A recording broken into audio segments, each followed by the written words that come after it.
And I'm Amna Nawaz. On the NewsHour tonight, the killing of Hamas's leader echoes throughout the Middle East and sends the war in Gaza into an unpredictable new phase. Western North Carolina residents contend with a lack of basic needs and overwhelming grief as they try to rebuild after Hurricane Helene. And Afghan women whose education was cut short by the Taliban find another chance to fulfill their dreams of being doctors in Scotland. We all have a hope because that's something I believe in. Of course, I want to go back and serve my people.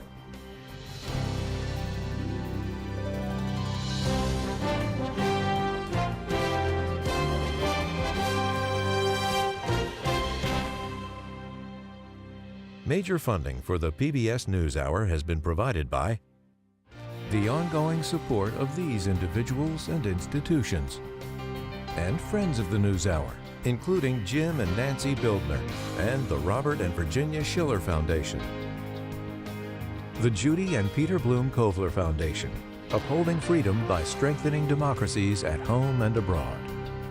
I absolutely love my job because I love the people I work with. Everyone is trying to connect on a personal level. We look out for one another. We love to see our teammates thrive. You don't have to change how you walk.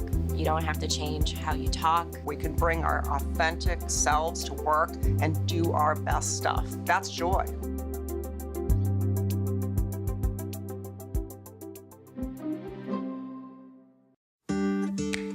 The John S. and James L. Knight Foundation, fostering informed and engaged communities. More at kf.org.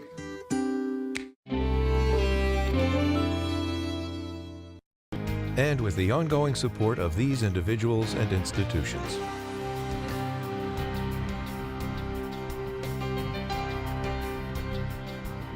And friends of the NewsHour.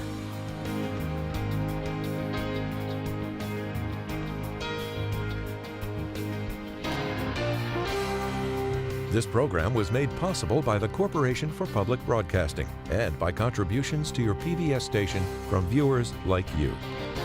Thank you.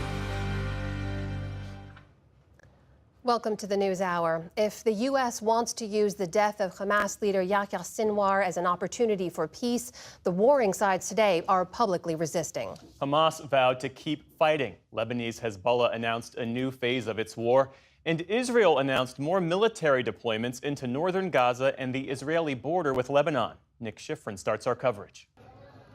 Today in Han Yunis, in a blown-out mosque, Palestinians from Yahya Sinwar's hometown mourn the death of a man they called a martyr.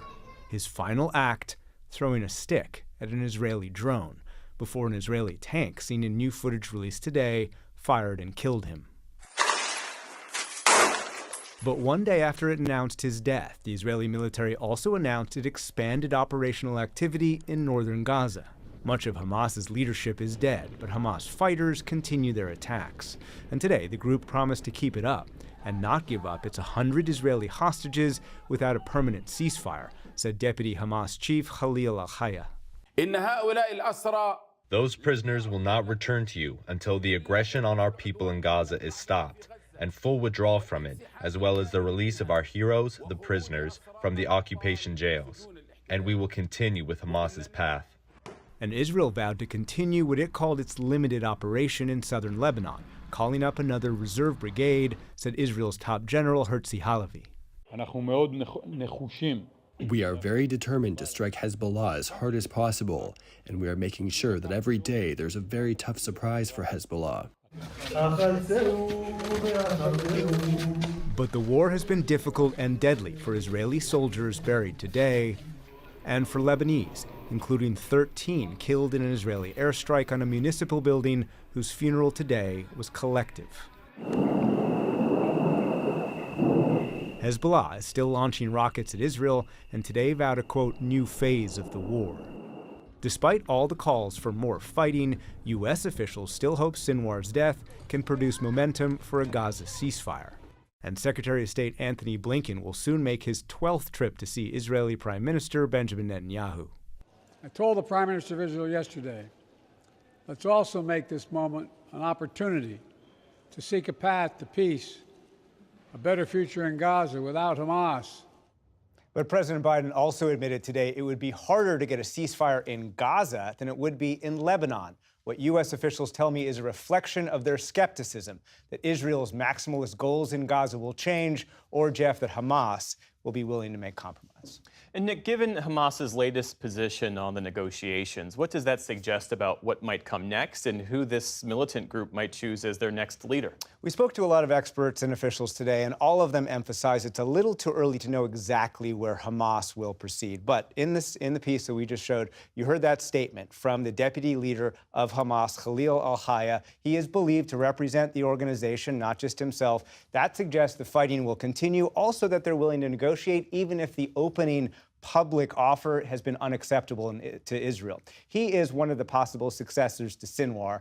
Other candidates include Khalil Mashal. Either one of them would likely lead the organization's political wing from Doha. But the military wing will likely be led by this man, Mohammed Sinwar, Yahya Sinwar's brother. He is considered just as, if not more, ruthless than his brother. Hamas has replaced leaders in the past, but given what's happened in Gaza over the last year, any political leader based in Doha is going to have a hard time controlling the fighters in Gaza. Take a listen to Nathan Brown from George Washington University.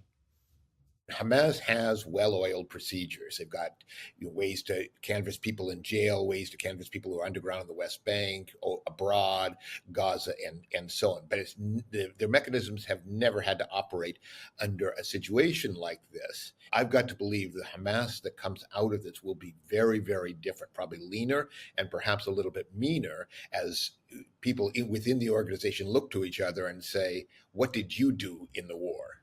That distance between the political and military wings, and also some expectation that the first step any new leader would make would be to make concessions, that, Jeff, is going to make it very difficult to get any kind of ceasefire talks going from the Hamas side. Meantime, U.S. officials say they want Israel to use this as an opportunity to end the war. What is Israel saying about that? There's a debate in Israel on what to do, and some in the military have been saying, even before Sinwar's death, that it is time to declare victory in Gaza and downshift operation, move to some kind of counterterrorism operation and allowing more humanitarian aid into Gaza. But the first order for the military and the political leadership in Gaza remains the hostages. Yesterday, Netanyahu made a specific offer. He said Israel will guarantee the safety of all those who return our hostages. What he did not offer, however, and what he has been consistent about since day one, is that maximalist goal, letting Hamas have any power in Gaza in the future. And that goal is not going to change, says Yonahan Plessner, president of the Israel Democracy Institute. The goal of not allowing Hamas to continue to control Gaza is a goal that is still valid. Israel is not putting that offer on the table because we know if Hamas remains there, their alliance with Iran will allow them to again rebuild their capacity and redirect terror capabilities. So this is not an option. Someone else needs to replace Hamas as the entity that manages Gaza. The challenge, of course, is what is the next entity to manage Gaza? U.S. officials have been working with Arab governments to try and create a security force that would transition to the Palestinian Authority, but there is no agreement between those Arab governments, and Netanyahu opposes any Palestinian Authority control over Gaza. That is what Blinken is going to be working on next week when he goes to the region. But again, U.S. officials are skeptical that you get either side's movement. And what about the Palestinians? I mean, how are they viewing the prospects of ending this war? Very skeptically. They do not see Netanyahu budging from his goals, nor do they see the U.S. using very much leverage over Netanyahu to try and get him to budge. Take a listen to Khalid Al-Gundi of the Middle East Institute. It is an opportunity, but it's one that I'm not sure Prime Minister Netanyahu is going to seize upon. I mean, in his statement yesterday, he sort of nodded in both directions. On the one hand, saying there's an opportunity here. On the other hand, saying the war will continue. I think most people understand his personal and political calculations are that he needs the war to continue, to remain in power, to keep his coalition intact, to avoid accountability for the failures of October 7th of last year. And he's had very little incentive to end the war. Palestinians in Gaza and U.S. officials also point out there's very little aid getting into northern Gaza. Jeff, over the last few days, the Israeli military does say that dozens of trucks got in. The U.S. says that's not enough. Nick Schifrin, our thanks to you as always. We appreciate it. Thank you.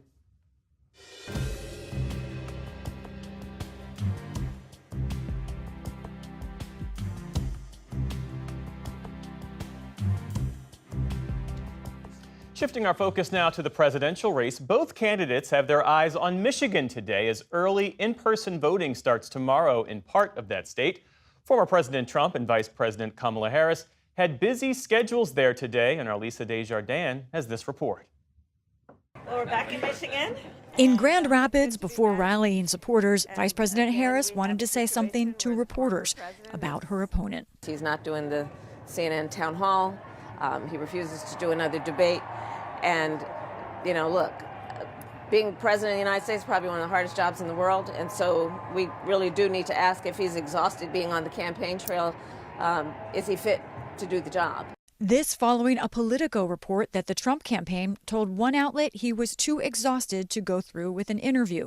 Within the hour, as soon as he landed in Michigan, Trump responded. What event did I cancel? I haven't canceled. She doesn't go to any events. She's a loser. So today I was at Fox and Friends at 7 in the morning. I then went to 2 different other appearances. I then made about 15 phone calls. I've gone 48 days now without a rest. Harris is trying to show she has the energy, especially in swing states like Michigan, where some early voting begins tomorrow. We've got to energize and organize and mobilize and remind our neighbors and our friends that their vote is their voice. And your voice is your power. We're going to save America. We're going to save the automobile industry. Former President Trump also campaigned in the Great Lakes state this afternoon ahead of a rally tonight. The former president took a battleground break yesterday to attend the annual Al Smith Catholic Charity Dinner in New York last night. President Donald J. Trump. Traditionally, both candidates show up and roast themselves and each other. Right now I'm trying to record my speech for tonight's dinner. But this year, Harris appeared virtually, citing a scheduling conflict. Trump jabbed his opponent for not attending in person, but at one point also engaged in self-deprecating humor. It's a true pleasure to be with you this evening. Amazing pleasure. These days it's really a pleasure anywhere in New York without a subpoena for my appearance. Woven into the jokes were some barbs met by boos that the crowd felt were below the belt. I also want to thank my very beautiful wife. Also in attendance, former First Lady Melania Trump, who has largely been absent on the campaign trail. Mr. President, welcome back. On Fox and Friends this morning, the former president said some of last night's jokes were written by people at the network. Your material was real funny. Who wrote it? Who helped you with it? Well, I've had a lot of people helping. A couple of people from Fox, actually. I shouldn't say that. Fox denied today that any of its staff were involved. Trump also urged Fox to stop playing ads against him for the remainder of the election. For 19 days, I don't think we should do that anymore. I think you shouldn't play negative ads. The FCC prohibits broadcast stations from rejecting political ads from any legally qualified candidate. Speaking of ads, I remember what it was like when Trump was president. I remember what he did and he said about Puerto Rico, about our people. The Harris campaign is out with a new one today aimed at Latino voters, featuring singer and songwriter Mark Anthony. But in the crucial final 2 weeks of the election, it's Trump that has the edge in the ad department. In battleground states, the former president's campaign is outspending Team Harris by about $9 million total in future ad reservations, and outspending her in each individual battleground state. People are already voting in some of those states, like in North Carolina, where early voting kicked off yesterday. Even in places hard hit by Hurricane Helene, there was strong turnout with long lines at polling stations. They're trying to figure out how to flush their toilets and, take care of basic needs. But be that as it may, I think at least in my neighborhood, there's a widespread understanding of the importance of this election and how important it is to vote. Across the country, more than 11 million people have already cast their ballots. For the PBS NewsHour, I'm Lisa Desjardins.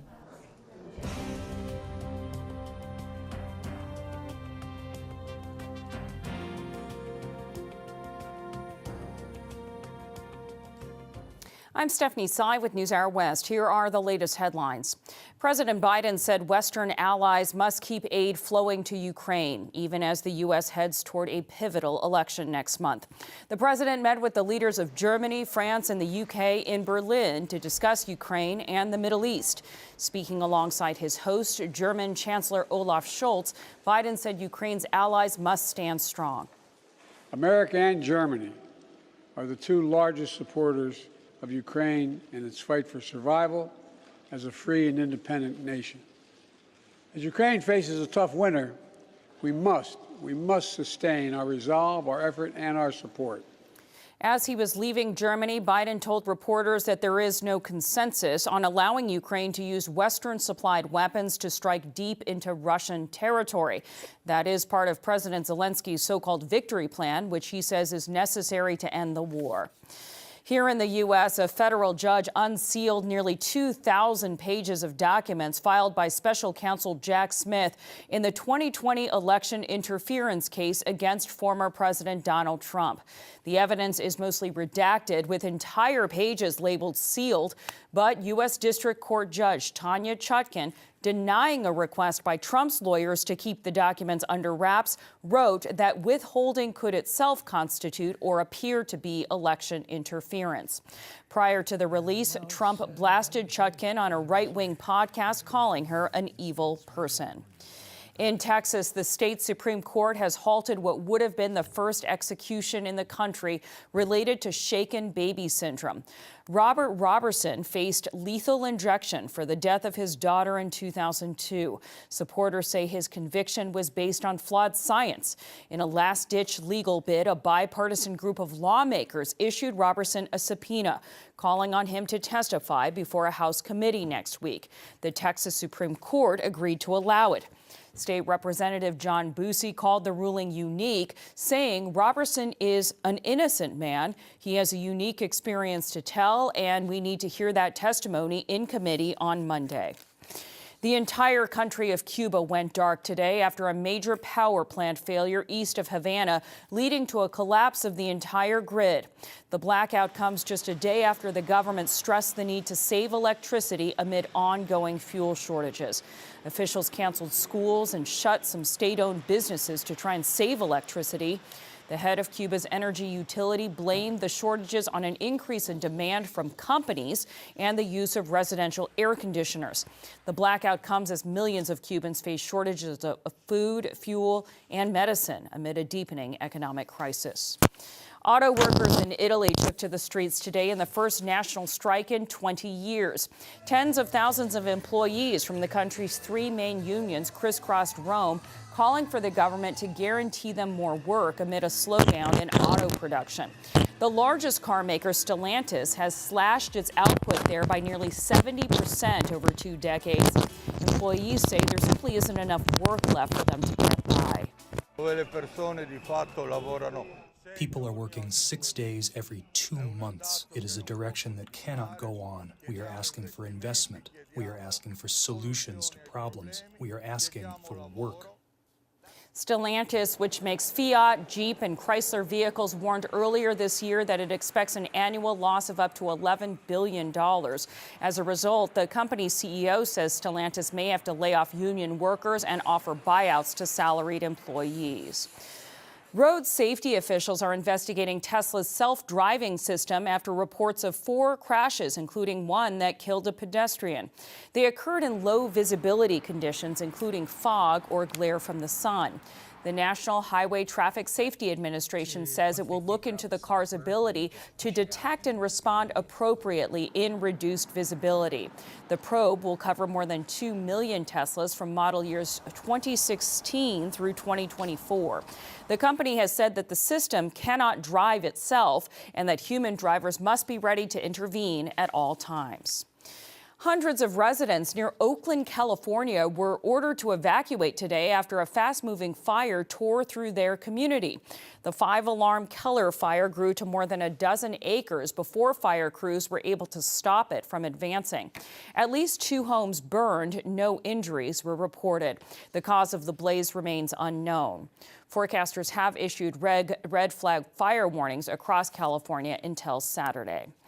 On Wall Street today, stocks posted modest gains to cap off a 6th straight winning week. The Dow Jones Industrial Average added just 36 points, but managed to notch a new all-time high. The Nasdaq added more than 100 points on the day. The S&P 500 also ended the week at a new record. Still to come on the NewsHour, David Brooks and Jonathan Capehart weigh in on the week's political headlines. Far from home, Afghan women pursue their dreams of becoming doctors. And an art exhibit brings new perspectives on disability and medicine in the U.S.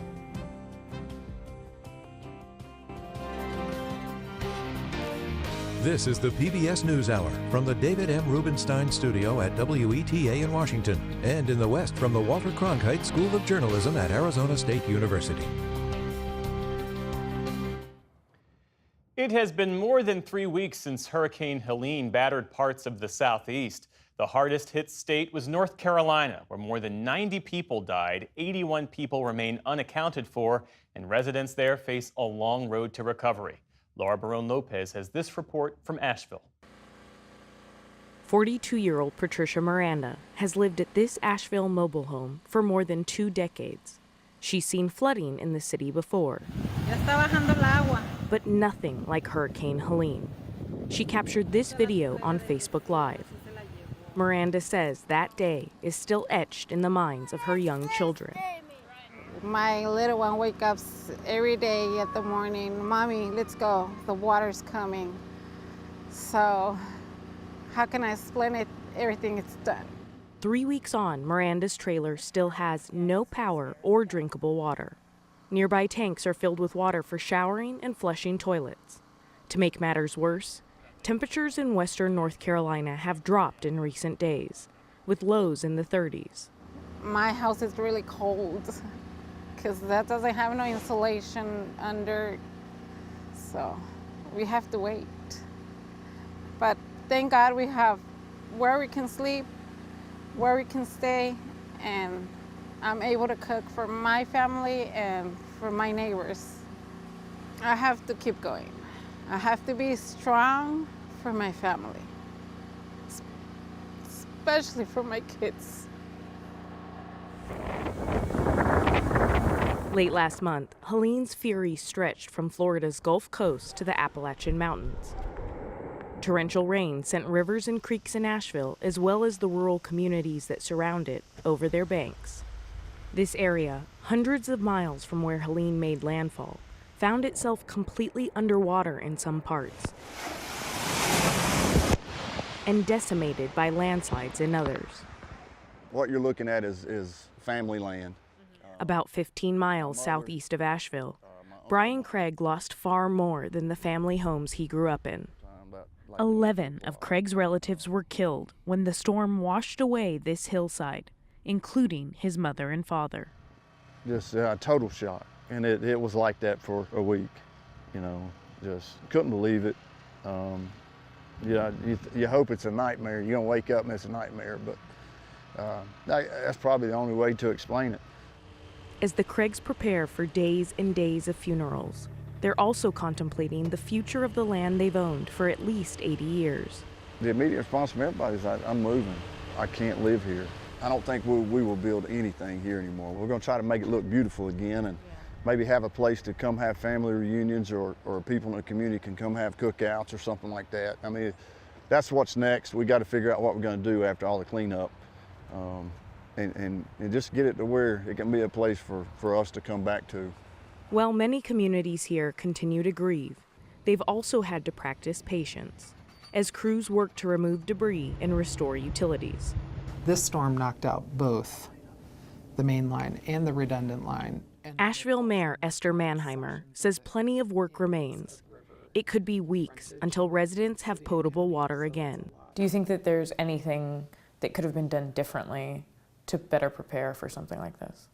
No, I don't think so. I don't know on the budget of a local government how you create systems that are resilient enough to withstand a catastrophic event like this without any failure. I don't think that's possible. The mayor and other officials warn that misinformation and conspiracy theories, especially about the federal response, continue to complicate recovery efforts in a region that never expected a storm of this magnitude. The biggest tragedy to me is if someone doesn't get the benefit they are allowed to get or are entitled to because they believe one of these conspiracy theories. The mayor herself has been the target of online attacks and threats, including anti-Semitism. It can take your focus off of the recovery effort, and for me, created a terrible concern about just how people in this world think about challenges like we're facing right now, that they want to find a scapegoat, that they want to find someone to blame instead of doing what everyone I see here doing, which is helping a neighbor, coming together as a community, helping one another try to recover from this catastrophe. Across western North Carolina, armies of volunteers are still working to fill the gaps. Yeah, keep coming. Jerry Cahill's screen printing studio in Asheville's River Arts District was flattened by Helene. Like, I don't have a job to come back to right now, so my free time has been freed up to help volunteer and do what I can for the community. Cahill and some fellow artists brought water tanks to low-income and elderly residents so they could flush their toilets. Now, as some taps come back on, they're pumping and rerouting water to areas that still need it. Donations keep flowing into distribution sites, like this one, serving people in hard-hit Swannanoa. I'm glad he got to ride with the National Guard. Jenna Lee Tipton works with the Silverados concert venue, whose stage now holds boxes of diapers and other supplies. She says residents are moving into a new phase of recovery as they regain power and apply for aid. We asked them, like, have you tried applying for FEMA, because it's there, it's available. Take advantage of that resource while you're displaced or while you don't have a job or income. I just think that they may be automatically assume that they'll be denied, which is sad because we just try to encourage them to try. It's still unclear how long it will take before life starts to feel normal again. In Asheville, Mayor Manheimer is committed to rebuilding the city, but acknowledges the long-term challenges it faces. We're being compared to Katrina, which obviously resulted in, I think it was about half the population of New Orleans left initially, and so we don't want to see that kind of impact in our community. We need to get things normalized as quickly as possible to lessen the loss of people and businesses in our community that make us such a special place, and we're acutely aware of that. For Patricia Miranda, the storm changed everything. Probably in the future I'm gonna move from here because this is gonna happen again. This is not gonna be the last time. I love North Carolina, but probably I'm gonna do another state. I have to think in the future, move for my children to be safe. For the PBS NewsHour, I'm Laura Barone Lopez in Asheville, North Carolina.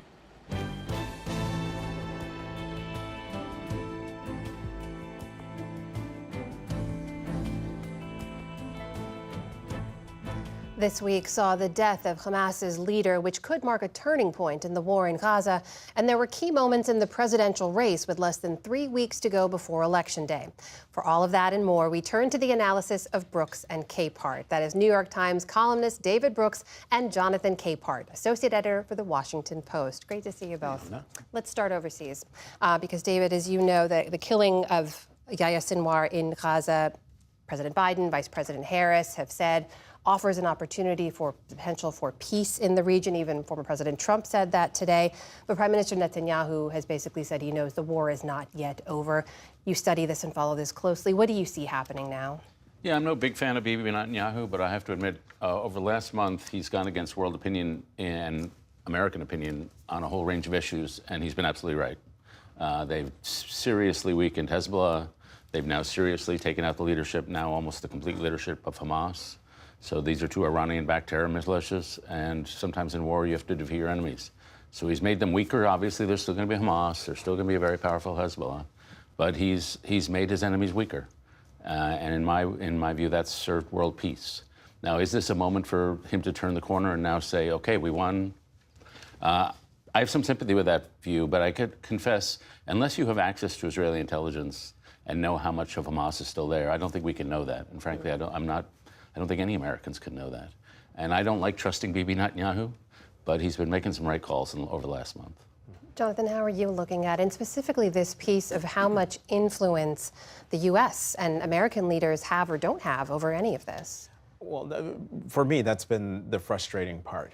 That it seems as though, yes, the United States and Israel are super close allies, but it seems to me that the personal relationship, such as it is between the President of the United States, between President Biden and Prime Minister Netanyahu, sometimes I wonder if that dynamic, that complicated negative dynamic, is playing into, in some cases, some obstinacy on the part of Prime Minister Netanyahu. And I take your point that we don't have the intelligence that the Israelis have, but at some point, this has to end. It has to end. The humanitarian crisis in Gaza is extraordinary. I saw in one of the bumper shots was that 495,000 people in Gaza are facing a humanitarian catastrophe. And I'm still waiting to hear from somebody within the Israeli government, but what happens when they do win the war? What is the plan? We don't know what the plan is. Do you think it impacts the U.S. election at all, the fact that this war will likely continue? I think yes and no. No, because broadly speaking, Americans don't really care that much about foreign policy. Yes, because the people in Michigan really do care about this issue. David, do you agree with that? Yeah, I more or less agree with that. I should say the world is sort of gathering around Bibi right now to try to, the Saudis, to try to get him to get to some sort of two-state solution such approach. And at that point, he just becomes a total obstacle to peace. And at that point, America really has to hit him hard, I think. But as for the election, when the encampments were going on campus, there was a survey of college-educated or college-age people. Where do you put the Middle East on your list of concerns? And it was 14 out of 50. Yep. So I agree with Jonathan on the political impact, which is not big. Well, let's turn to a closer look at that 2024 race now. 18 days to go until Election Day, or the last day of voting, as I like to call it. And we've seen the candidates really kind of focus in on cutting into each other's margins with very specific voter groups. We saw Vice President Harris sit down for her first interview on Fox. She also rallied with a number of Republicans behind her in Pennsylvania. We saw former President Trump hold an all-women town hall, the first time he's done that. Jonathan, what does all of this tell you about the state of the race right now, and also how the candidates performed in those venues? We don't have enough time for me to answer that. Your question on the look, we are in the last 18 days. In some instances, they're both talking to their bases and trying to get them to turn out. In other cases, and I think in the case of the vice president, particularly going into the Lion's Den, going to Fox, it wasn't about convincing the Fox audience, the diehard audience, the diehard MAGA audience to vote for her. It was more talking to the Nikki Haley voters, to those Republican voters or those viewers of Fox News for whom Trump is just a non-starter, but they're not convinced about her because they've heard that she's dumb, she's not prepared, all the insults that Donald Trump has hurled at her. And in that interview with Bret Baier, she showed she's not dumb. She's not stupid. She's prepared, and she's not going to let someone talk over her, put words in her mouth, or mischaracterize anything she's done as vice president or what she would do as president. As for the all-women town hall that President Donald Trump did, I watched all of it, and it was a rah-rah rally. There was even a woman in the audience wearing an RNC delegate hat, which she took off halfway through. And Donald Trump wasn't terribly serious. He did not say anything differently in that town hall that he hasn't said at any rally that he's done before or since. David, what's your take on that? Yeah, first, I like the confrontational interviews, the Harris going to Fox and Donald Trump talking to Bloomberg. Those were more fun and engaging than we get to hear most of the time. Yeah. I think my frustration, and they're trying to appeal to demographics, which is how consultants think, but they should probably think the way politicians should think, that how do I widen my coalition? And so what frustrates me about our politics over the last 10 years, it's been 50-50 for 10 years. Yeah. That's not normal. Usually there's a majority party, the Democrats during the New Deal, the Republicans during Reagan, and there's a minority party. Some party figures out a way to expand their coalition. Our two parties don't seem particularly interested in that. Donald Trump only plays to the same MAGA resentments over and over and over again. Kamala Harris is running basically on your standard orthodox Democratic policy platform with very few policy surprises. And so, of course, they're playing to their 50%, but they're not going to get to 55% or 53% or even 51%. And so what frustrates me is the party's incuriosity about how do we expand and become the majority party, which should be their goal. I disagree with that because I think that, you know, there are people in the Democratic camp and certainly in the progressive side who are quietly and not so quietly complaining that she's spending way too much time seeking Republican votes and talking to Republicans. That's expanding the tent. Without new policies, you've got to have policies. She's out there hammering away at the bipartisan immigration deal in the Senate that Senator Lankford negotiated and that Donald Trump killed. A bill so tough that there were Democrats who were working really hard to scuttle it before Donald Trump handed them. That's a fair point. Well, so on that issue, she has gone to the Senate. And to the degree this is going to come down to a small number of votes in a handful of states, we know it's going to be won on the margins, right? Unless anything dramatically changes.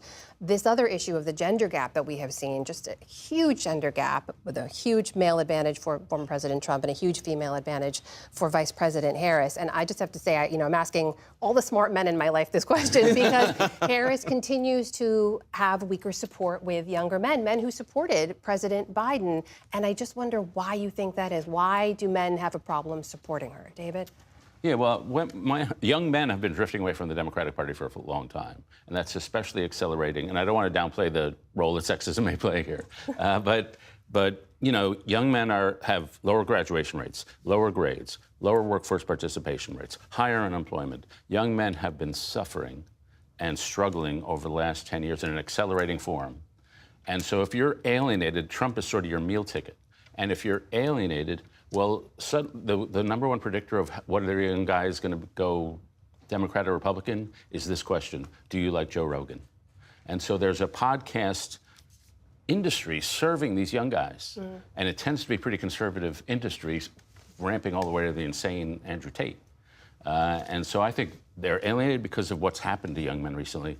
There's this nutrition system that's feeding them some reinforcement, and it's pretty conservative. That Trump meal ticket is junk food. And I agree with you. I take everything that you say. I see all of what you're saying. But I also see what former President Obama was saying in that campaign office in Pennsylvania, when he was talking specifically to African-American men. But when you watch the whole clip, he also mentions Latino men, white men, Asian men, that this is a bigger issue, this concern, and not to downplay the role sexism plays into this. I do think it's part of it. And we can't just ignore it. We have to talk about it. So all those people who are tut-tutting President Obama for saying what he said, I applaud him for saying what he said, because we have to talk about it. Otherwise, we will never overcome it. 30 seconds left, Jonathan. Do you see that gender gap closing in these final 18 days before the election? Nah. No. It's going to remain where it is. You agree with that, David? It's been like a 16-year trend, so yeah. It's been a defining feature of this cycle, too. Gentlemen, always great to have you here at the table. Jonathan Capehart, David Brooks. Good to see you both. Thanks. Thank you.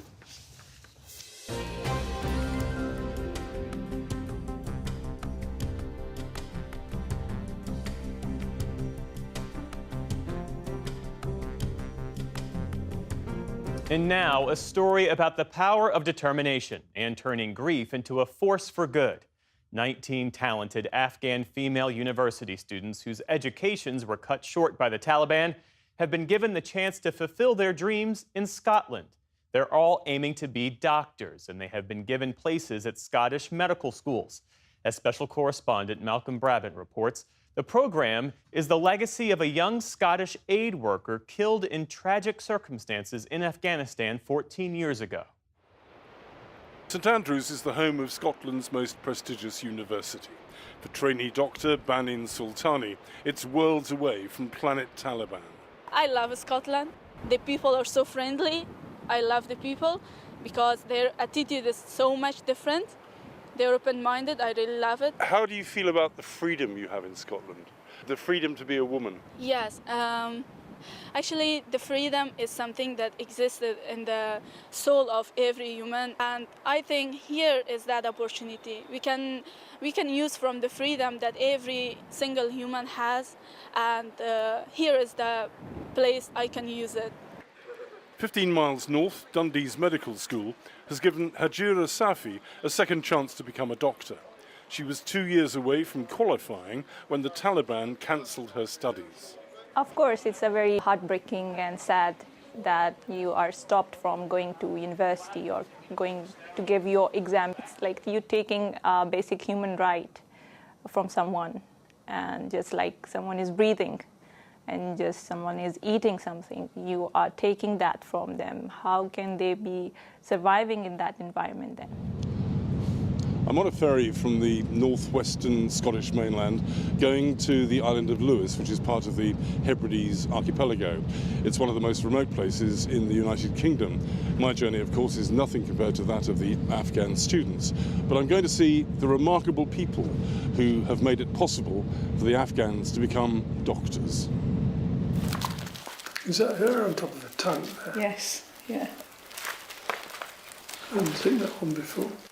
After their daughter Linda was killed in Afghanistan in 2010, John and Lorna Norgrove channeled their grief into a force for good by creating a non-profit in her name. Linda Norgrove was kidnapped by the Taliban and died in a grenade blast when a rescue attempt by American Special Forces went wrong. She lies in a simple grave overlooking a bay where, as a child, she rode horses with her younger sister Sophie. It wasn't our daughter that the Taliban were looking for that day, it was actually her boss. Linda was in the wrong place at the wrong time. I think you've got to forgive. It wouldn't have done us any good to blame and to go down that route. You know, it was much better for us to do something a bit positive and to try and do something she would have approved of and which would help people in Afghanistan. We're a very small charity. I think we're a drop in the ocean. There's a huge, huge need in that country. So we're just a drop in the ocean, but we make a huge difference to individuals, that's for sure. And that's the real pleasure of it, being able to change individual people's lives. Do you think that you'll ever be able to go back to Afghanistan to practice medicine, or do you think that you will forever be in exile because you are a woman? Well, we all have a hope because that's something I believe in, and we all hope for the better. Of course, I want to go back and serve my people.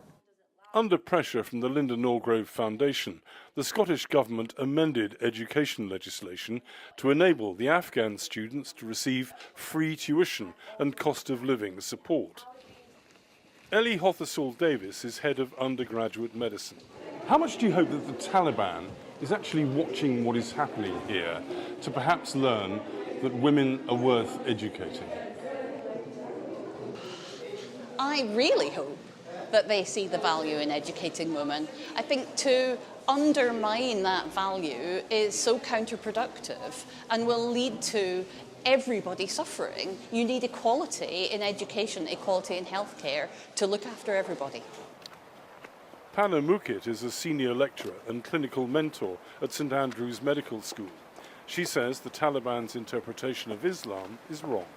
I think it's vital that women are educated, and Islam has always taught that a woman ought to be highly educated because she effectively, is taking care of the next generation, with her husband, of course, but she plays a primary role. And to have an uneducated woman in a household is not a good thing, and definitely not something that's celebrated by Islam if you study the religion properly, not through the interpretation of the Taliban.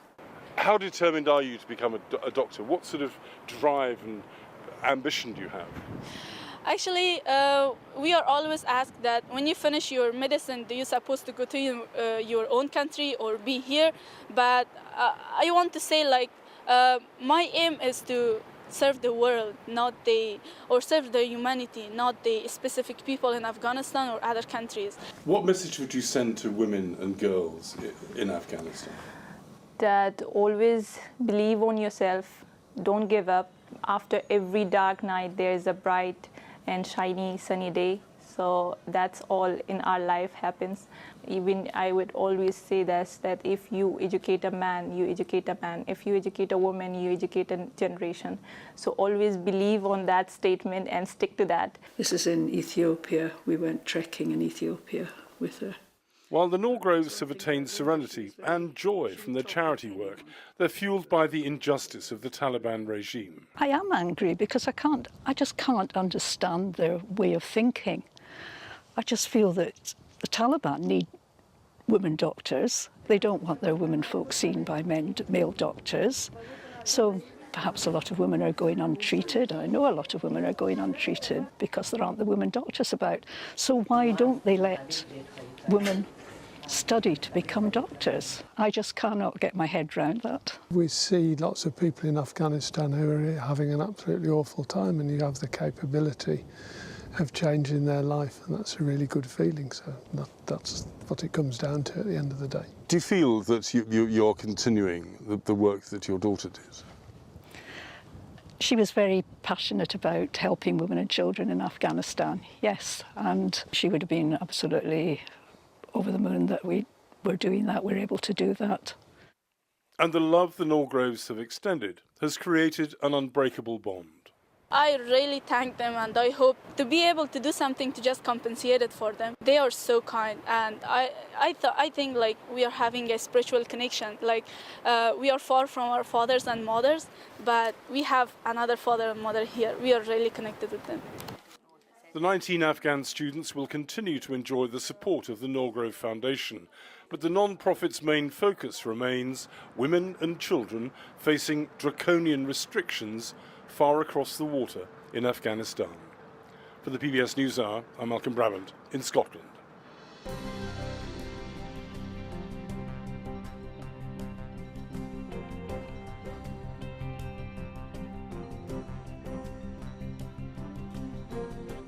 It's called For Dear Life, the first exhibition to survey the themes of illness and disability in American art from the mid-20th century up to the COVID pandemic. It's part of PST Art, an enormous collaboration of Southern California arts institutions around the theme of art and science. Senior arts correspondent Jeffrey Brown visited the exhibition for our ongoing look at the intersection of health and arts, part of our Canvas coverage and our series Disability Reframed. Drawings from a 6-week stay at a hospital after suffering a debilitating breakdown. A woman in a wheelchair with an able-bodied lover. An Alcoholics Anonymous meeting transformed into an installation.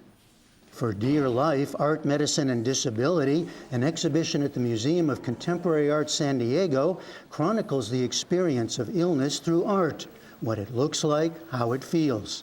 Senior curator Jill Dossie. The idea of holding on. It evokes, kind of an extreme state of being, but we hope it might also kind of conjure up the idea of holding on to something else, whether it is holding onto your seat, holding on to an assistive device like a grab bar, holding on to someone else, and also thinking about the idea that it's in the act of holding on that life becomes dear.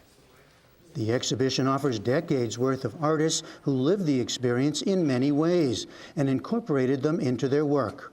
Artists create a public discourse, and they reframe the idea of disability itself as a space of creativity and generativity and improvisation and ingenuity. And that's what we see in all of these artists. Artists like Yvonne Rainer, the dancer and choreographer who made Hand Movie from her hospital bed while recovering from surgery. David Hockney, who as he started losing his hearing, relied on fax machines as a mode of communication. His Breakfast with Stanley Malibu consists of drawings he made and then faxed. And the pioneering artist and first black curator at New York's Museum of Modern Art, Howardena Pindell. Pindell has 2 works in the show, both made after a 1979 car accident left her with serious injuries, including acute memory loss. She begins to, use her work both to remind herself of her own past. So she's sometimes cutting up postcards, sometimes cutting up other photographic media. You see cutouts of hands throughout this image. And in this work, her own body, her silhouette, her figure begins to enter the work for the first time. The exhibition highlights different periods in which artists responded to and raised awareness of societal ills and illnesses. AIDS, women's health, workplace and war injuries, the opioid crisis, all at the intersection of the rise of the disability rights movement.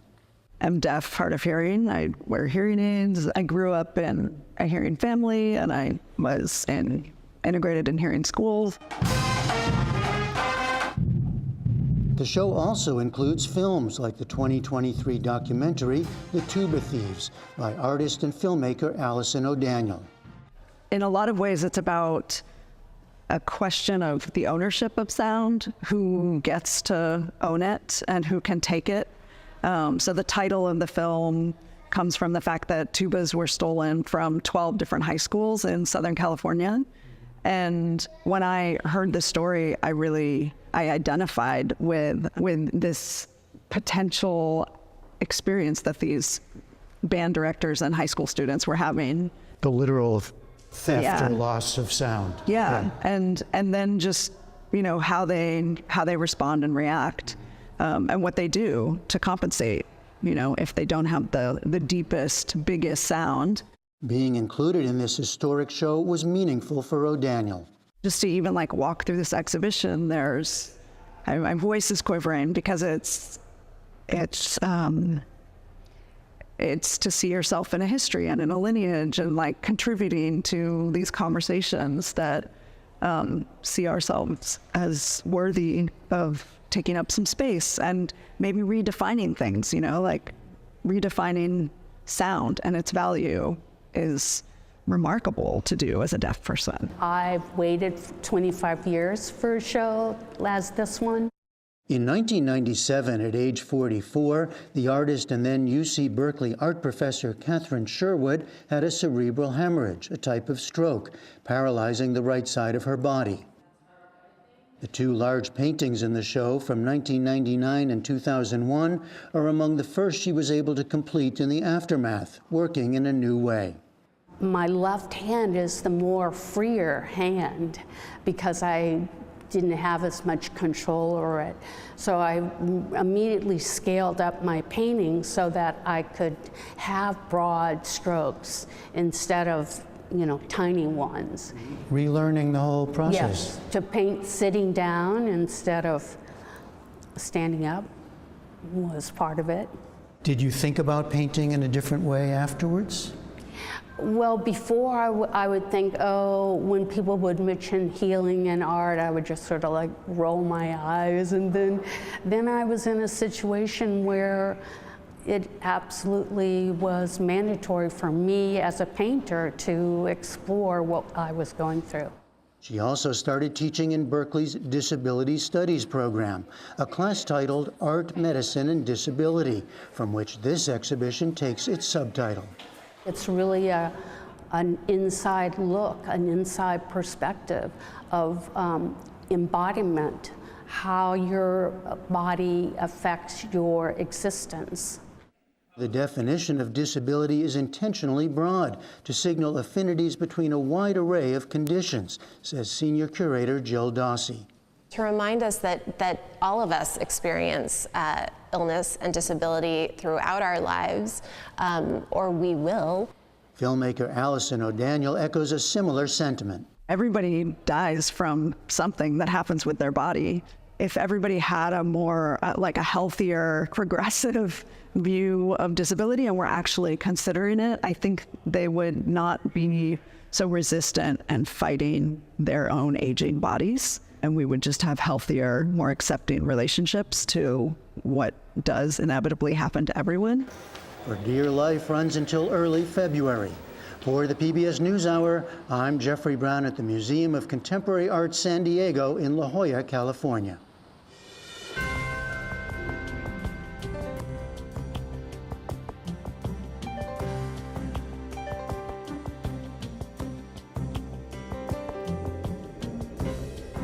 And there's a lot more online, including our PBS News Weekly show that unpacks the promises and policies that Kamala Harris and Donald Trump have proposed along the campaign trail. You can find that on our YouTube page.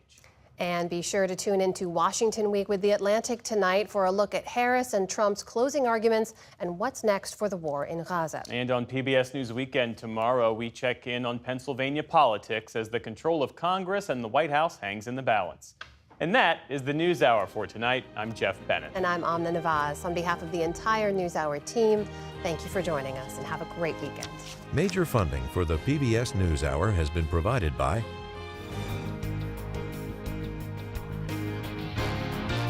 and with the ongoing support of these individuals and institutions, and friends of the NewsHour, including Kathy and Paul Anderson, and Camilla and George Smith. The Walton Family Foundation, working for solutions to protect water during climate change so people and nature can thrive together. The William and Flora Hewlett Foundation, for more than 50 years advancing ideas and supporting institutions to promote a better world, at hewlett.org.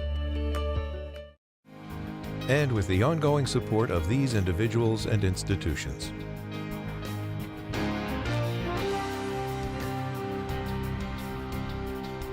And friends of the NewsHour.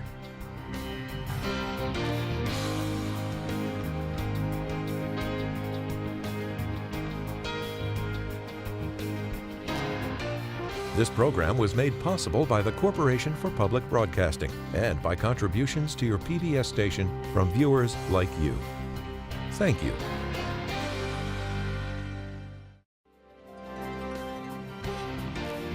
This is PBS NewsHour West from the David M. Rubenstein Studio at WETA in Washington and from our bureau at the Walter Cronkite School of Journalism at Arizona State University.